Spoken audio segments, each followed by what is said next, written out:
Hello,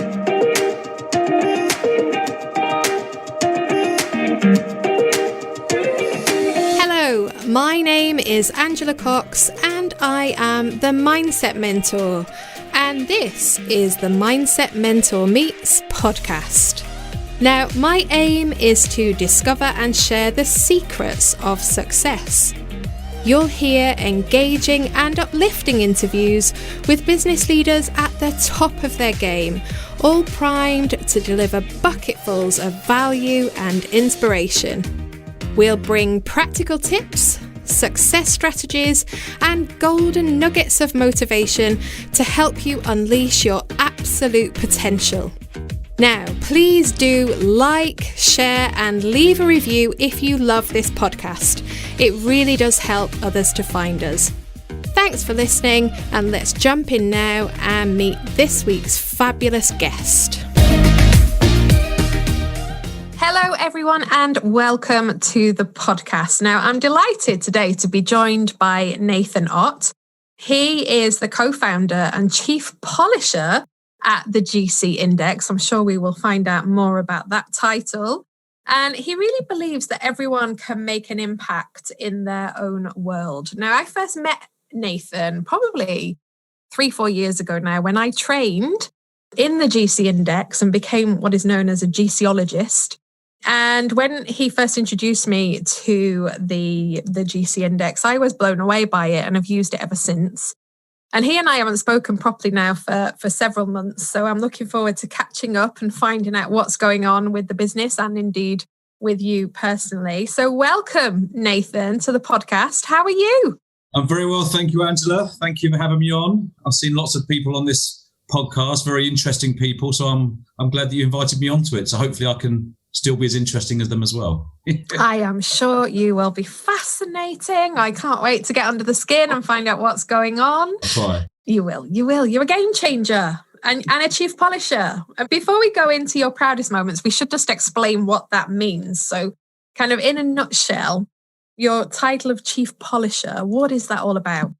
Well, for those that understand the GC Index, you'll know there's 5 main ways, a framework for making an impact, basically. And there are 5 ways of making an impact. And one of those ways is the polisher, which is obsessive action.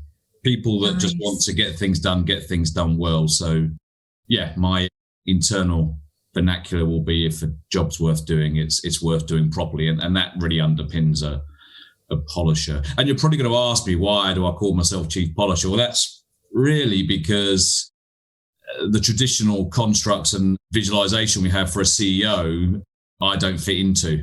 And I feel very uncomfortable having that title, and to call myself chief polisher just lets me be me, and people understand the impact I want to make, and makes me happier and makes them happier. It's really refreshing to hear that, actually, because so many people that I meet are attached to titles, and you know, for many people, getting to the top of an organization or founding an organization and being the CEO is kind of that ultimate mark of validation and approval.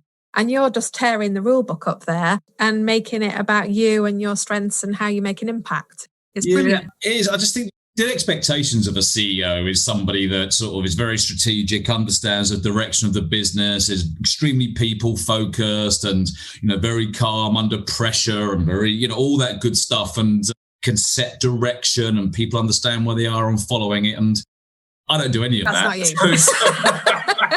So obviously, if people are expecting that of me and I'm not delivering it, then they're anxious. It's making me anxious. And so, I let others do that bit, and I focus on what I'm good at, and everyone works well together. That's the point.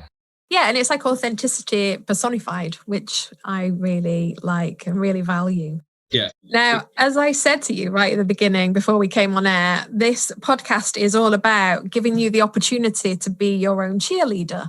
Yeah. And I talk about being able to shake our pom-poms because we don't do this enough as humans. And so I'd really love it today if you would share with us your 3 proudest moments or 3 proudest achievements, however you want to look at it.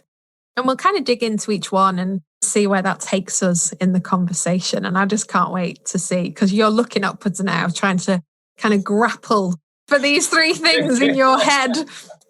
I am. So let's see what the first one is.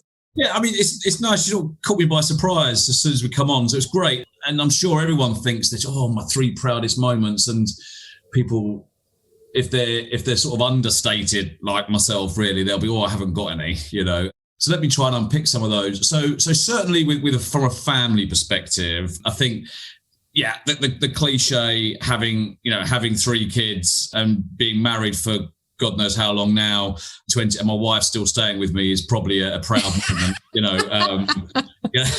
sort of, You've held on. Well, I mean, it's sort of when someone, you ask someone to marry and you go, what, you actually like me? And right, I'll marry you then, and I'm going to stay there and hold on to it. So I think that's definitely a proudest moment for me, is definitely the family side thing. It's extremely important to me. So not to have messed that up so far is probably a proud moment. How old are the kids? So I've got two boys, oldest, 14 and 11, and I've a daughter who is 7. Oh, wow. So that good kid mix. is very busy. And it's interesting. My wife is also a polisher, which is quite interesting. So our house is quite an interesting place to be. So, I think that's a very proud moment to have that family environment of people I love and they love me. And that's really nice. And I'd love to dig into that a little bit more, because one of the things that's come into my mind is you set up the GC Index, and it's a fairly recent thing. I mean, this company isn't 50 years old. No. And so in that environment where you have young children and you are going off and founding a company, and that meant that you had to leave corporate in order to do that. Yeah. Where did you find the courage to do that? And then equally, how have you been able to balance that with a family life? Yeah, well, it's interesting. So my background, I actually left corporate life at the age of 25, so 20 plus years earlier, and founded a company called EG1 with my colleague, Andrew Gray and Mark. And that was in 2003. So my wife has been very patient through the roller coaster ride of entrepreneurialism, shall we say. Yeah. And I never really thought I was an entrepreneur. I just thought, I don't know, but people kept calling me an entrepreneur. But yes, and what comes with that. So there's been 20 plus years of the classic no regular income, the highs and the lows, the 24/7 working in all holidays, it's just, you know what it's like, right? You know exactly what it's like. And your life becomes intertwined with work. So with EG1, that's like the ups and downs, the typical ups and downs of, as you'd expect. And then 2013, I started this idea for the GC Index, which was doing that all over again. And I think what we realized when we set up EG1, I didn't have kids, right? I didn't have all those, I don't know, responsibilities. Let's call them responsibilities. They're enjoyment as well as pressure. But, whether that's, anything from parents' evening to just being there for homework, for school clubs, all those other demands. Yeah. I didn't have it then. So I think certainly with the GC Index, we've seen the challenge as a family the last 5 or 6 years are much greater than starting up a business when I was 25, 26, for sure. And I think there's a number of things there. You get a bit older, so you value security a bit more, so my wife does, and the family, because you've got responsibility. So going months without earning any money in startup phase just feels a bit riskier, I think, for her. And I think that was a challenge, actually. And that put a lot of pressure on us as a family. It's interesting that you say for her. So it was riskier for her. Yeah. But I'm kind of sensing this belief as well that you knew it was the right thing to do. So what was driving that? You know what? It's really interesting because, and you can see that in, the GC Index, my profile. And I think only having the GC Index, I've realized this, because I don't see risk in the same way as my wife. My wife is quite risk adverse. Yes. And we have a very different risk profile, which is brilliant, actually, because she does stop me doing things that probably I shouldn't do, and she's right to do so. But my risk profile is that I'd much rather try something and fail than not to try at all. And that can be quite unsettling for certainly my family and my people around me at times, for sure. I mean, I think it was less... that they were more okay with it in our 20s, when we had maybe less to lose in their world, I don't know. But for me, I had to try this, and it makes perfect sense to me, and we've got to do it. And I think that's been quite unsettling for the family. So the last 3 or 4 years, certainly. Yeah. Does that make sense? It does. And it demonstrates a lot of people are walking around at the moment with a fear of failure and a fear of success. And what you're saying there is you're prepared to try things, whether you're going to fail or not. Yeah. And so that real kind of essence of growth mindset, and not just talking about it, but actually doing that every day. Yeah. It's unusual. Well, I think so. But it is, I mean, what's the worst that's going to happen? I mean, in my mind, and I don't want this to, it's not arrogance. It's not at all. I'm not an arrogant person. It's just, I sort of say to myself, and in fact, I'm jumping around a bit. I'll say this to my son. My son is really, at the most 14. He's got all the sort of the pressures and the challenges and the unknown of going to do GCSEs and all that. And he thinks he's not good enough and all that sort of stuff. And I think for me, when I look at the business, I think there's a pandemic, but I think I'm quite good. Yeah, I think I'm quite clever and I'm quite adaptable. I can do most things. If I'm going to struggle, then God help 99.9% of the rest of the world, right? Because, if I'm going to be in trouble, then, and I've always sort of taken that view. It's a little bit like really nervous about doing my driving test. Yeah, so I'm 17. Oh, can I do it? And I'm thinking, I took a step back and went, it's like 20 million people can drive in the UK. I'm pretty sure I can be one of those. It's just taking that sort of stuff. And I'm trying to instill that into my son as well. It's sort of, he's like really nervous about doing his GCSEs and stuff. I'm like, if you're just about to get to the exam room, it's going to be over in 2 hours, one way or the other. Yeah, so just do it. You can't change it. And it's that sort of mentality in my mind. I try and rationalize that it's going to be all right. If we fail, it's okay. As long as I'm alive, as long as I've got a roof over our heads, But I think if I look at my family, they're more worried about what they're going to lose if it goes wrong. Yes. Whereas I'm not. You hit the nail on the head. Yeah. Does that make sense? And it's so helpful for people to understand that, because one of the questions I often get asked is, how do I develop self-belief? And it is a choice that you make. And what you're demonstrating here is that you make the choice, but there are a few things in how you decide that. So you're looking for evidence as to why it's going to be okay. Yes. So when you're talking about these 20 million people that can already drive, that's evidence that it's doable. So it's not like you're trying to do something that's never been done before. But also that idea of what's the worst that can happen? Great question in that scenario. And I guess if you look at your profile and we go back to the GC index, what part of the GC index do you think is actually driving you to operate in that way? Well, I think it's a combination, because you're seeing the GC index, which is quite empowering, is that you get scores, for those that don't know. You get scores out of 10. There are 5 main ways of making an impact, and you get scores 1 to 10. And naturally, people go, oh, I need to get 10 to be good. Yes, I hear that all the time. And that's such a nonsense, right? So what you see in the GC index is that a low score can be a strength and a weakness. A high score can be a strength and a weakness. So I have a really low score for what's called strategists, right, in the GC index. So strategists want to make sense of the world. They're really good at articulating, making the messy unmessy. They're very good at articulating visions. Mine's really low. Yeah. Okay. And I think that's part of the strength, because I don't let strategy constrain me. Yeah. Right. I don't let arbitrary rules and the things that, when the pandemic hit, my colleague Simon, he's a big strategist implementer in our terminology. And I'm not. I'm the other side of the model. Yeah. He said, oh, this is going to be bad for business. I've been through the .com crisis. I've been through the financial collapse, blah, blah, blah. This is only going to be bad for business, right? Because he's a strategist and he looks at things that are patterns and trends that he's familiar with and tries to make sense of this. Whereas this is a global pandemic, you can't really make sense of it. We've never been through this before. Yeah. So I saw it as opportunity. I'm like, can't change it, right? We can't. It's a global pandemic, right? So, we can't change it. So where is the opportunity here?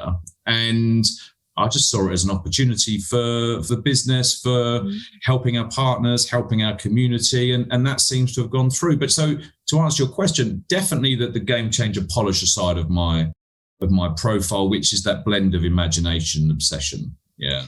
And I'm not the most structured, as your listeners will now see. It'll go anywhere, right? So that's my poor wife. I mean, crikey. Yeah, she gets this all the time, but it will be that side. It'll be that need for possibilities and perfection in equal measure. And what's fascinating for me listening to you is I was speaking to someone with your profile yesterday, but that game changer polisher, big scores and then lower scores on the others. And he said exactly the same thing about the pandemic and the way that he viewed it as this huge opportunity. So what we can see there is, whatever the profile is, just does to a certain extent determine the way that you show up in the world and the way that you think about things, which I think is brilliant. Yeah, because we're not talking about personality. Obviously, we work very closely with personality tools. We complement these traditional personality frameworks that people have had. And I think the game changer polish is an interesting one because we tread a fine line between excitement and anxiety. Yes. Yeah, so that we hit, things could be exciting, but we worry. I worry a lot. I'm a big worrier. Yeah, and I think that's why I've built in those mental ways of stop me from worrying. So if I feel like I can't do something, I'll just take a step back and go, look, there's 100 million people that can drive, or there's this many people that, regardless if I fail this, I'm still going to be pretty all right. There's that sort of confidence that I have. Otherwise, I will start worrying about everything, Yeah, it's on a scale of 1 to 10, where 10 is death. Exactly. It's not too bad. I'm going to eat tomorrow, so if I take comfort in that, you can always, provided you can get some food in your belly and have shelter, then you can always live to fight another day. And that's kind of where I always get back to. So I love this. We start with being proud of family, and then we go on this whistle-stop tour and cover loads of different things. Yeah, thanks for taking me on this journey. I enjoy myself. So number 2 then. Number 2, proudest moment. What have you got for me? Big sigh. And Nathan's eyes are going up again, searching. Yeah, I'm searching. One thing people know about me, I really don't make good eye contact as well. And I've always got told off for not making good eye contact. But you're doing it great. My challenge is if I'm looking at someone's face, I can't concentrate because I'm looking at their features of their face. I'm looking at if they're wearing glasses, look at the colour of their hair, and it's just disturbing me. So I always look away, and people think I'm being rude, but I'm just trying to concentrate. So it all ties up into a number of things. I'm very proud of what we've done with the GC Index, and that's why my eyes were going around. But I think ultimately, what am I proud of? I'm proud of now, certainly in the last 5 or 6 years, of actually just being myself. I'm not sure if that makes sense to you. But proud of that. We like that. Authenticity. I feel comfortable with being myself. I think that's kind of where I've got to. I mean, I spent school and growing up and just not being myself. And I struggle with that. I try to pronounce my H's properly and, make sure I wore a suit. And now I found being myself. And if I can help people at the age of 16, 17, 18 onwards to find that quicker than me, I'd love that. Yeah. I've always been a bit awkward. Yeah. But now I quite like being awkward. So I remember I've got a colleague of mine, Andrew, if he's listening. So Andrew is much more classically trained than I am. We set EG1 up together. So he's ex-Arthur Anderson's, we moved into search world. He's ex-Hydrogen Struggles, he's suits, he's clipped accents, and he's very, very professional. And we used to go into some of our client meetings, and before I used to walk through the door, he'd go, "Well, Nathan," and I said, "Yes, okay, Andrew, I won't be myself." And it's that we've been mates and great business partners. We've been working together, and we obviously still going now since 99. We've always worked together, so it's not like we can have that authenticity between the pair of us. But it's don't be yourself. And it's I think the last 5 years the GC Index has allowed me to be myself, and I think that's probably, is it my proudest moment? Maybe, I don't know. I find it hard to be proud about it, but if I rolled all of the GC Index up into one, I think for starts off with me being myself, because that's allowed me then to let other people be themselves as well. So that's probably why it's my second proudest moment. And brought so much success. I think, reflecting on what you've said, one of the things that I noticed when you first came into the consulting firm I worked in is the fact that you stood out for being the version of you that you are. And there was no apology for that. Yeah. But actually, in doing that, you fitted in perfectly as well. That authenticity shines through. And of course, you surround yourself with people, and I noticed this, who complement your energy, but also fill the gaps. Yes. So obviously, you work very closely with John, who's the psychologist behind the GC Index. And the two of you came together and just kind of created this energy of partnership that filled in all of the gaps. And that's what I really valued about you and your business, and the fact that you're able to do that and not making it all about you. Yeah, well, thank you. I mean, I'm very. If you're going to get me on the psychologist couch, and sit me, I'm a hugely introverted empath, right? So, but that's from a personality perspective. So, thank you for that. I mean, I do. Yeah, I do want to make sure I surround myself with people that are way better at the stuff than I am. And do you know what? For any of those people that are setting up their own business or thinking about setting up their own business, there's also a realization through this process that. So Andrew and we sort of set up EG1, sort of the first business, and we always struggled to get that to scale.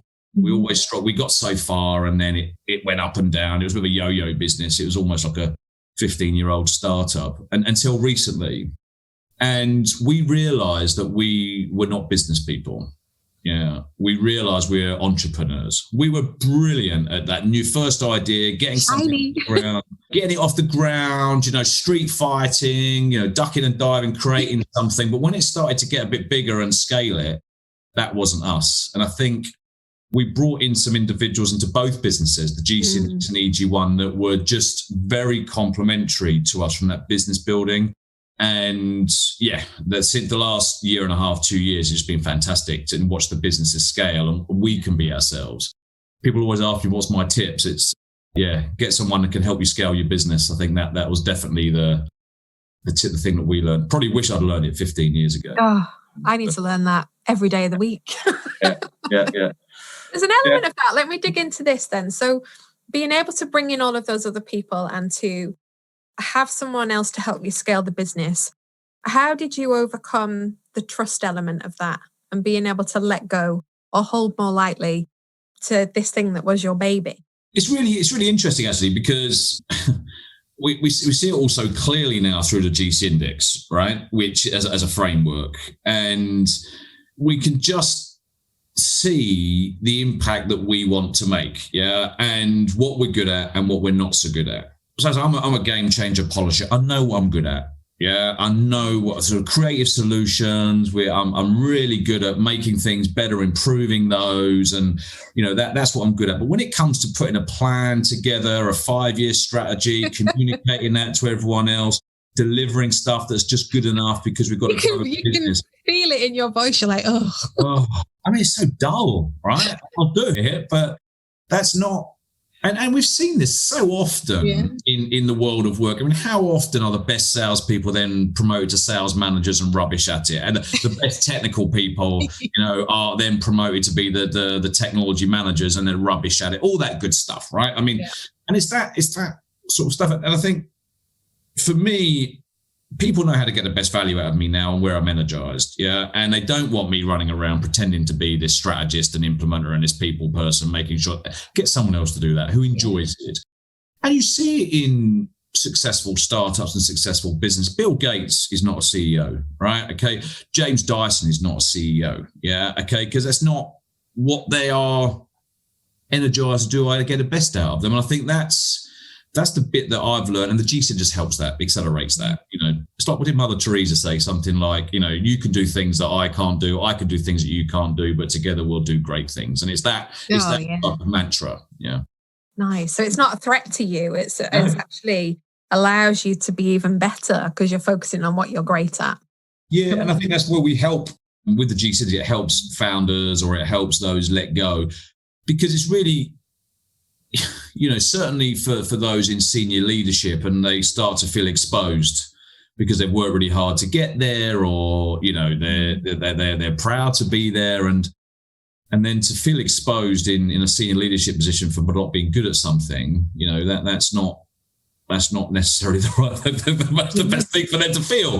But if you show them, this is what you're good at. This is the type of leader you will be. This is the type of impact you're going to make as a leader, and it's completely valued here. So don't worry about the stuff that you're not as good at. Someone else can do that.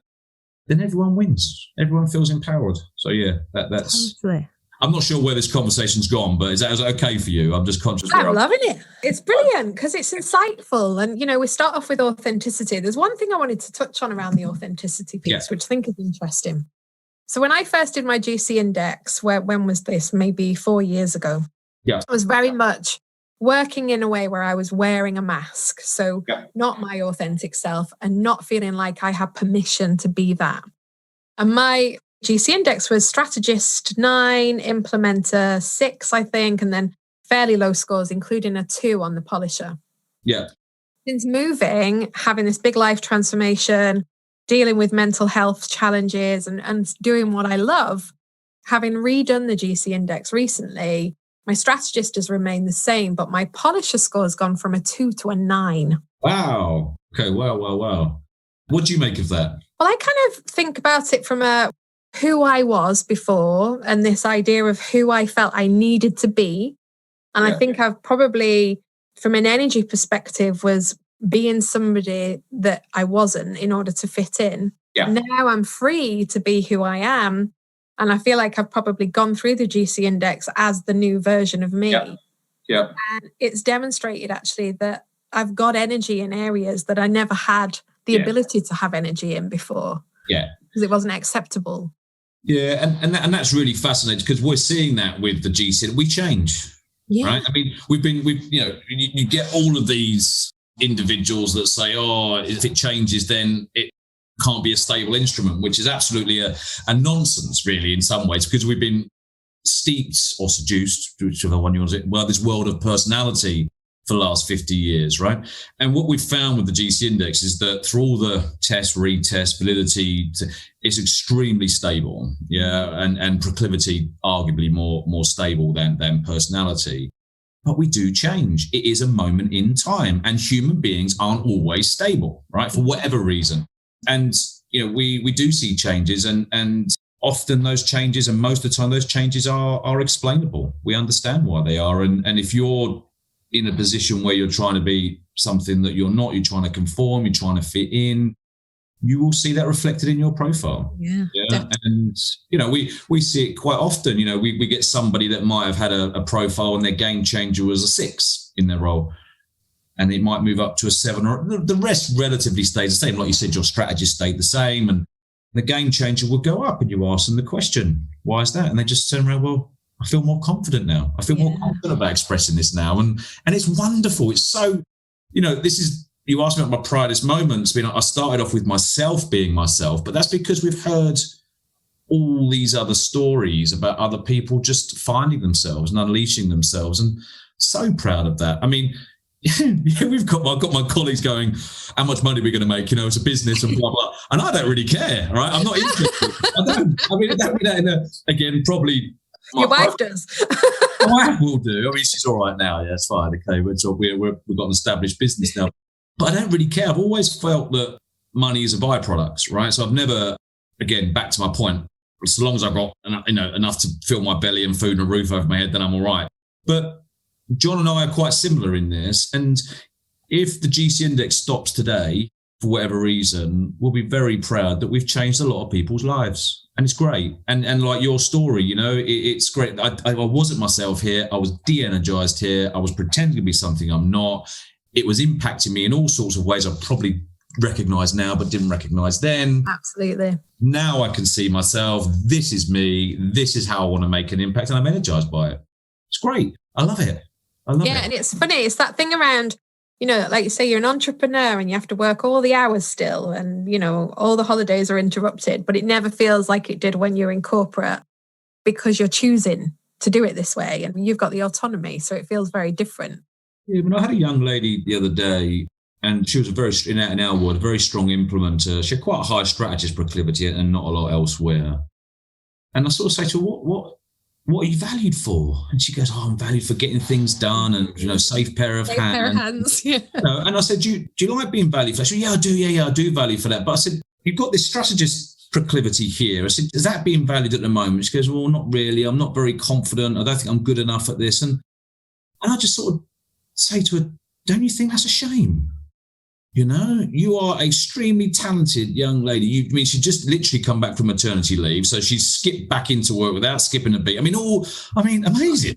First child, got back into work, had a good job, and sitting there saying, well, I'm not sure if I'm very good at this. And you think, what what a shame. If I could unlock this individual that is clearly really, really talented, but is having self-doubt through this framework, brilliant. For me, that's just great, and if I can then empower a whole army, probably not the right word, but a whole collection of individuals, of GCologists to do the same, we can make and it does make a difference. Yeah.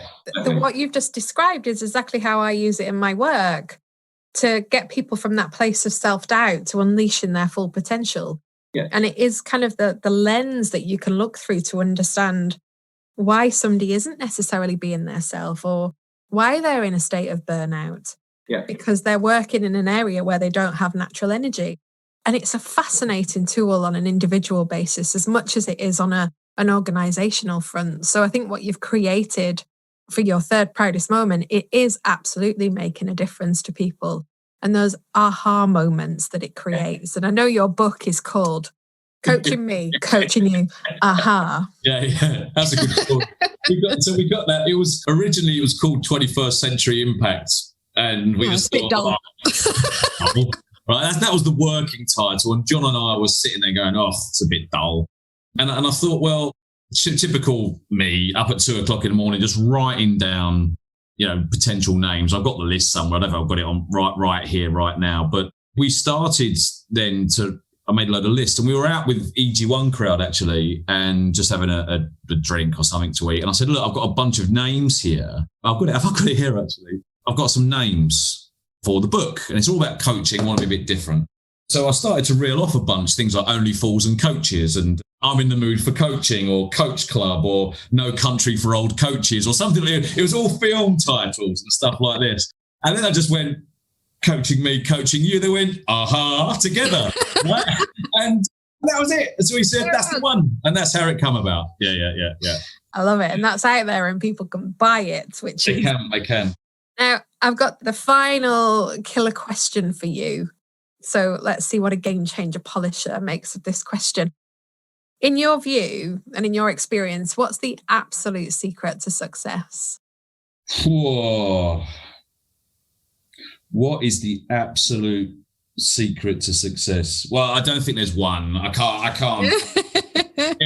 If we knew that, then we would all. So there's two things. One is, I've always looked at people that are older than me or have gone through experiences, so I've always looked at how can I learn. So I quote this a few times. I wish I knew what I know now when I was younger. That's that Rod Stewart song, I think. If you can sort of get that from other people, that really helps. Learn from other people's experiences, I think that is, and apply them to yourselves. But the thing that's resonating with me right now is whether you think you can or whether you think you can't. You're right. You're right. Was that for the guy who developed the cars? Was it Henry Ford, was it? Henry Ford, yeah. For me, that's just, I've been saying that to my son quite a bit now. But whether you think you can or whether you think you can't, either way, you're going to be right. We're going to convince ourselves, yeah. Yeah, exactly. And I think just learning from that really is the success. But yeah, everyone's going to have their own journey. You've got your own journey. Yeah. But I think you've nailed it with that quote. Absolutely. It goes back to your first proud moment, that idea that you wake up every day and even if there's doubt there, you choose to believe in yourself. Yeah. And it's part of that, is that decision making that I'm going to do it and it's going to be okay. Yeah, and that's not easy, right? So no, it's the hardest thing in the world. It's why I'm employed. Yeah, exactly. What exactly? I'm not jumping out of bed every morning going, right. Sometimes I'm going, a lot of the time I'm going, oh my God, here we go again. What can I do? And those little baby steps of getting yourselves out of bed, trying to put a different tracksuit on to the one you put on the day before will be quite good. That sort of stuff. Of course, we're all going through that. But as I say, if you think you can, or if you think you can't, either way, you're going to be right, is what I'm working with at the moment. It's simple, not easy, but something we can all work towards. Exactly. Oh, Nathan Ott, you authentic genius. It has been a pleasure to talk to you and find out a little bit more about you and the GC Index. And if people want to know more and get the GC Index into their organisation, how can they do that? Well, they can contact you, Angela, firstly. That's the best way of doing so, probably the easiest way.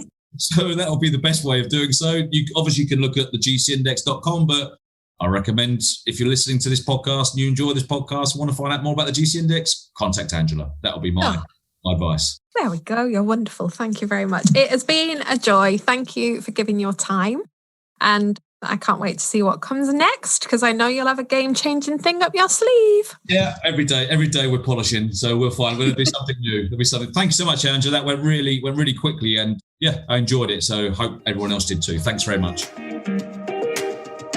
I do hope that you enjoyed listening to the Mindset Mentor Meets podcast. If you did, be sure to check out the show notes to access all of those important links.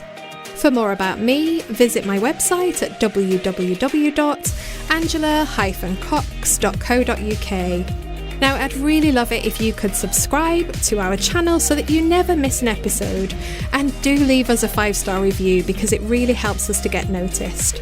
Bye for now. I do hope that you'll tune in next week, and take good care.